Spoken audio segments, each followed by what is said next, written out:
What I thought we could do today, I don't typically kind of do these things, we're going to have a little bit of fun. Because the Einscan SE Elite Desktop 3D Scanner has arrived. The idea, of course, scan something, send it over to the printer, 3D print a copy of it. But before we get into it, what I thought I would do, this is just came up with this idea. I don't think this has ever been done before. I'm going to actually record me pulling this out of the box. I thought you might find that interesting. I'm going to call it a deboxification video. Patent pending. Deboxification? I don't know, maybe there's a better word. If you have any ideas of what to call a video like this, please let me know. It's a pretty hefty box actually, yeah, but easy to open. Spin it around here. This little plastic doodad is a little stand that is used in the calibration tool. It's a get starting pamphlet. We're not even going to look at that. The calibration panel is a nice hard piece of plastic. That will come up one of the first things we're going to have to do. And then underneath all of the styrofoam, well, here's the one thing. I was actually worried that I got a used unit because this power cord was actually in the box, all crumpled up inside the shipping company box, not inside this actual box. But I think Customs might have pulled it out to look at it and then just shoved it back in there. This is the actual scanner itself. There's a turntable. It's powered by USB. Everything seems nicely sealed. So yeah, I do think I got a new unit. I think Customs just saw a wire in here and thought they better look at it. Little plastic clip to hold on to the scanner. Some power USB cords. Comes with 2 USB cords. And power brick. Nice complete setup. So let's see, what does it take to put one of these things together? Well, not very much. Turntable has a notch on the bottom and a USB on the front. There's pretty much only one way it can go on. Click, there it is. This is the device to hold the scanner in place. Just a simple screw in, camera mount screw. Tight, not too tight, don't want to break it. Make sure the cable reaches, of course it does. I actually probably spent more time trying to get the plastic off of this scanner than I did setting up the rest of this device. It was well coated with plastic. Scanner just snaps right into the holder here, and just try to center it up as best I can. There's a little notch in the back so that the USB plug will plug in properly. Lets you know that it's centered essentially. Set the stand for the calibration plate on and set the calibration plate on, and we are basically ready to go. That is the setup. I do have one more. I got to plug a cable from the scanner into my laptop, and of course power. Can't do much without power. And that really is all there was to setting this up. The package did actually come with a quick startup guide, quick setup guide, and I honestly didn't even open this. I mean, it's pretty intuitive. If you are this far into the world of buying a 3D scanner, I'm pretty sure you can handle setting this thing up. The next step in the process is to do calibration with the calibration card that they provide. The software, which you obviously also have to download, also walks you through the calibration step. And I'm not going to show you that either because, once again, it's very, very basic computer 101. It's all on screen. Follow the prompt, flip the card every time they tell you to flip it, follow the way the card is supposed to be set up on the stand, and you will calibrate your scanner just fine. So let's not worry about that. Let's not worry about how to download and install software. I'm pretty sure if you're watching this video, you can handle downloading and installing software. So let's get on with why we want a scanner, and that is to scan. Now, it does say in this guide what you can and can't scan. And basically, the idea being, if you have a very dark item or a very shiny item, they are difficult to scan. The reason being, those items actually appear invisible to the scanner. So you have to either paint the item you are dealing with, use some tape. I'll do a thing shortly on using some painter's tape to cover an item that I just need the shape of, or hairspray, dry shampoo, I believe it's called, that will put a film, a white film on the object to help you either dull the shine or get it up from black to more of a gray situation. And having said that, it's amazing as you go through your house looking for something to scan. How many items in your house are black and or shiny? I would estimate at this point about 99% of things in my house and my office are black and shiny, it seems. But I did find something that we could do a quick test on. This is a manufactured cable organizer clip that would go on the back of your computer desk. I think you're supposed to put sticky tape and then put it like that, run the cables through, keep them from flying all over the place. So let's say you had one of these and you wanted 5 more of these, and you had a 3D printer and now you have a 3D scanner. Let's see what it takes to scan this. Now we do have to figure out how to scan an object. We have to scan it from a few different angles. Even though we're on a turntable, you want to try, this angle, that angle. Give the camera as many different views from as many different angles as possible to help it put together the 3D image that it's trying to create. Okay, the software we have, the device is the SE, which is the slightly less expensive than the SP version. They are quite similar products. The software is free, comes with the product. We're going to create a new job and we will give it a name and get into this. We're going to do a non-textured scan. Textured scan would be in color. We do not need color. It's a black and white piece, basically. And here we have to set up the brightness. And we need to slide the slider to the point where there is not a whole bunch of red like we see here.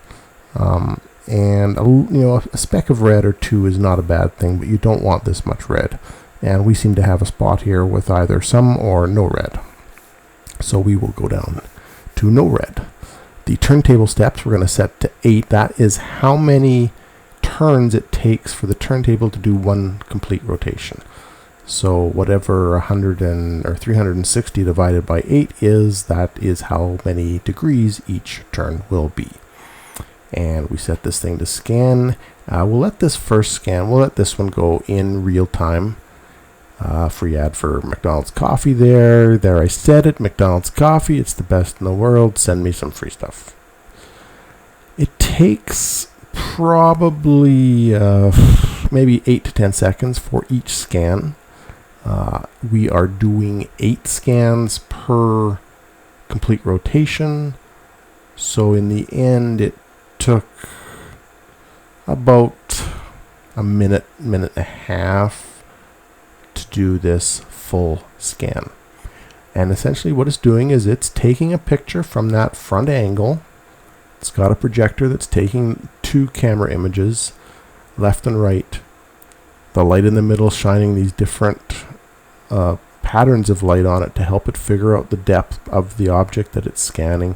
Once it's got that picture, it does the rotation, does it again, and works its way all around the circle of this object. Obviously, any areas that it can't see into is why you would have to then adjust the orientation of the object and do another pass, which we will do.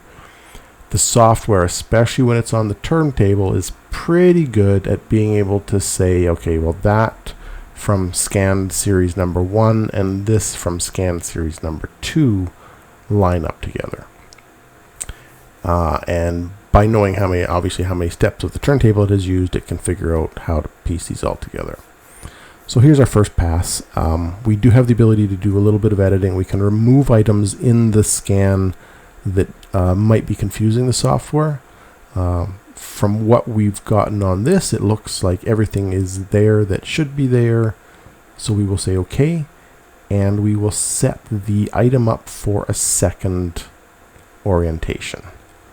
And again, we'll speed this one up now. It's just going to go through, and once it's done these 8 turns, it's going to compare these 8 pictures with the last 8 pictures it took, and it's going to try to automatically orient this thing together. Once it's done that, we do a third area, third orientation. This one's slightly lying on its back. We're having a little trouble getting into those notches, is what's killing me right now. And we can see here, anything that's yellow is kind of the back side of the other part of it. Anything that's gray is a pretty good area, and anything that's blue is our current scan that we're looking at. Combining all those together, it gets a complete object. But here we are on third scan, and we are having trouble getting into those notches. So on first glance, I thought this was going to be a lot easier to scan than it was. But yeah, I think, as I hold it and the light hits it, I can really see how it is very reflective. And getting into those crevices, very difficult. But to be perfectly honest, this isn't the first thing I scanned. I did scan, as I said, I scanned a few test items the other night. The very first thing I scanned was actually this hippo. And this hippo is matte. It's very matte. It's hollow on the bottom. Fits on the turntable rather nicely. So I did, I think, 3 or 4 passes on this. So yeah, this is the very first thing I scanned. This is 3 passes on the ceramic hippo. Very little input from me, other than a little bit of cleanup if I had to prop it up on a couple of the angles. So I would delete the item that I used to prop it up through the editing tools within the software. Very easy to do. But you can imagine my pleasure having this as the very first thing out of the box, putting this thing on and hitting scan 3 times. This is what I ended up with. This is ready to print as it is. It's absolutely beautiful. The next thing I tried was a little trackball. No, it's not broken. I'll take that out before it falls out, because it will fall out. I taped this up with my masking tape because it is shiny and black. It's dark gray, but essentially it's black. And this scanned in, my first scan on this without the tape, basically came in as an invisible object. I could see this ring and I could see some of this stuff, but I couldn't really see anything else in the object. So I just took some painter's tape and filled in the sides. Now, I do not want to print a full-size replica of a trackball, but what I want to do is model a holder for it, basically. So here is the scan I did of the trackball. Now, a lot of the roughness is because of the painter's tape, the creases, whatever. It's not a perfect scan, but it doesn't need to be a perfect scan. What this is going to allow me to do is take this into a program like Fusion 360, and I have all the dimensions I need. I have the angle, I have the height, I have the angle of this little line along here, so that I can then build a box, a custom fit box around this. That's what I would then want to print. This is perfect for what my purpose is. So overall, I've actually been quite happy with my first 3 or 4 scans on this item. The cost for this we're in Canada, this is Canadian dollars, this is $1,500 Canadian. It's about $1,000 US right now, but I've seen the other cheaper models of these types of things, and by all accounts, they're just not worth it. I tried the Connect system with the Scanect software, and I couldn't get anywhere on it. The ability to hold this, it has to be so precise, it seems, on your distance from the object while you are moving around it. It just didn't want to work for me. I couldn't get anywhere with it. I tried a little turntable where I had this on a tripod and just turned the turntable, and I couldn't get that to work properly. It was a free option because I already had a Kinect, but it just wasn't going to do anything. And there are more things like this that I want to do, that I want to build for my edit suite. So, the cost was a little high perhaps than what I had originally wanted to spend on something like this. But honestly, the $200 options that are out there just look like you're taking $200 and lighting a match to them. I hope you've learned a little bit about the Einscan Shining 3D scanner. This is the SE model. This product has been out for around 3 years from what I can tell in this form factor.